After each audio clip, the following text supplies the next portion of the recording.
तो चलिए आज बात करते हैं जेम्स क्लियर की कमाल की किताब एटॉमिक हैबिट्स के बारे में। ये एक ऐसा सिस्टम है जो बताता है कि कैसे बिल्कुल छोटी छोटी आदतें बनाकर और बुरी आदतों को तोड़कर सच में बड़े और कमाल के नतीजे हासिल किए जा सकते हैं। कभी ऐसा महसूस हुआ है कि किसी बुरी आदत में जैसे फंस से गए हों?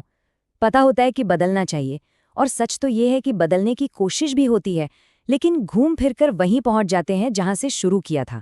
ये एक बहुत ही कॉमन स्ट्रगल है हम में से कई लोगों के लिए। और जब भी इस बारे में बात होती है तो सबसे कॉमन सलाह क्या मिलती है? अरे भाई, बस थोड़ी और विल पावर दिखाओ या थोड़ी और मेहनत करो, है ना? लेकिन सच तो ये है कि सिर्फ विल पावर यानी इच्छा शक्ति पर निर्भर रहना ज्यादातर काम नहीं करता।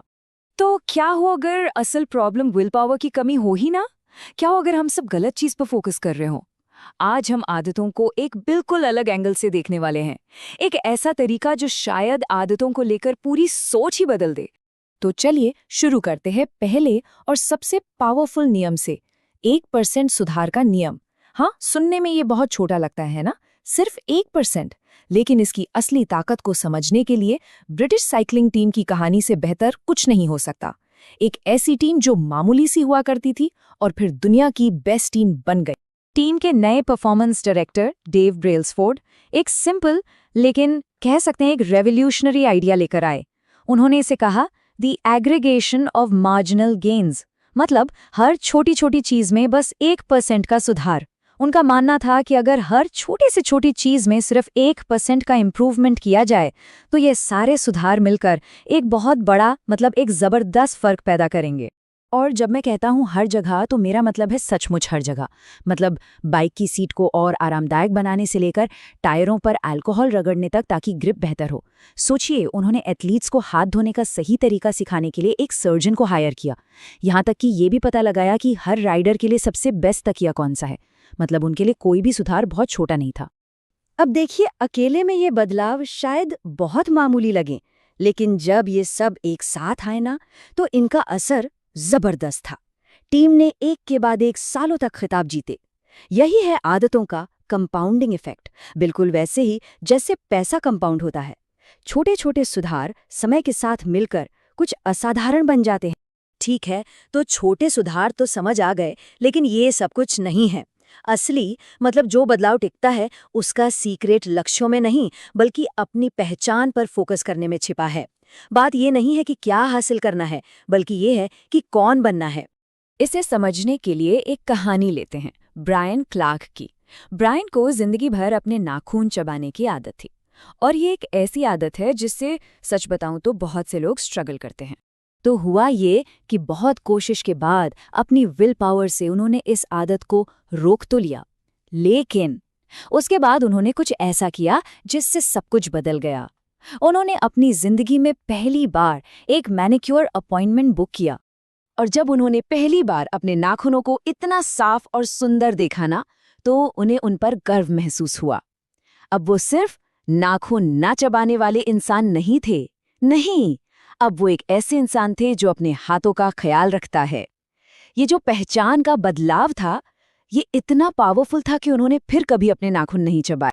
तो यहाँ सबसे बड़ा टेक अवे क्या है? यही कि फोकस को रिजल्ट से हटाकर आइडेंटिटी पर लाना है।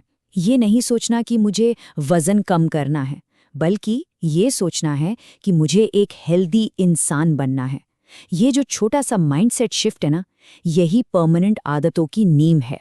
ठीक है, तो आइडेंटिटी बदलना बहुत पावरफुल है, लेकिन एक और चीज है जो हमारी आदतों पर जबरदस्त असर डालती है, और वो है हमारा माहौल, हमारी सराउंडिंग्स। आदतों का शिकार बनने की जरूरत नहीं है, हम उनके आर्किटेक्ट बन सकते हैं। इसे समझने के लिए चलिए एक बहुत ही शॉकिंग एग्जाम्पल देखते हैं। वियतनाम वॉर के दौरान रिसर्चर्स को एक हैरान करने वाली बात पता चली। ये पता चला कि जंग के मैदान में तैनात करीब 20% अमेरिकी सैनिक हेरोइन के एडिक्ट हो गए थे।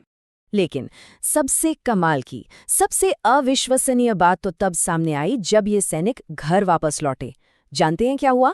उनमें से 10 में से 9 सैनिकों ने लगभग रातों रात इस लत को छोड़ दिया। ये टिपिकल एडिक्ट्स के मुकाबले बिल्कुल उल्टा था, जहां रिलैप्स रेट मतलब दोबारा लत लगने का चांस बहुत ज्यादा होता है। तो सवाल ये है कि ऐसा हुआ क्यों? हुआ इसलिए क्योंकि जब वो घर आए तो वो उस माहौल से, उस एनवायरनमेंट से पूरी तरह बाहर निकल गए थे, जहां लत के सारे इशारे, सारे क्यूज मौजूद थे। इससे हमें क्या सीखने को मिलता है? यही कि जो लोग डिसिप्लिन्ड होते हैं ना, जरूरी नहीं कि उनकी विल पावर बहुत ज्यादा हो। असल में वो बस खुद को लुभाने वाली सिचुएशन से दूर रखने में माहिर होते हैं। वो एक ऐसा माहौल बनाते हैं जहां सही काम करना आसान हो जाता है। तो हमने आइडेंटिटी और एनवायरनमेंट की बात कर ली। अब देखते हैं कि दिमाग को अच्छी आदतें अपनाने के लिए कैसे तैयार किया जा सकता है। और इसका सीक्रेट है अच्छी आदतों को तुरंत, मतलब इमीडिएटली सैटिस्फाइंग बनाना। इसका एक बेहतरीन एग्जाम्पल है जापान का रेलवे सिस्टम। वहाँ ऑपरेटर्स पॉइंटिंग एंड कॉलिंग नाम का एक सिस्टम यूज करते हैं। होता क्या है कि ऑपरेटर हर सिग्नल की तरफ इशारा करते हैं और जोर से उसकी स्थिति बोलते हैं, जैसे सिग्नल हरा है।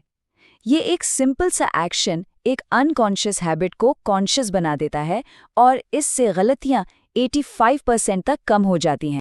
असल में बुरी आदतों को तोड़ना इतना मुश्किल होता ही क्यों है? वजह सिंपल है, हमारा दिमाग इमीडिएट रिवॉर्ड्स के लिए बना है। मतलब उसे तुरंत इनाम चाहिए। सिगरेट पीने का मजा तुरंत मिलता है, लेकिन फेफड़ों के कैंसर का खतरा वो तो सालों बाद आता है। सेम चीज जंक फूड के साथ है। स्वाद तो तुरंत मिलता है, लेकिन सेहत पर बुरा असर वो बाद में दिखता है। तो इस सिस्टम को अपने फायदे के लिए भी इस्तेमाल किया जा सकता है।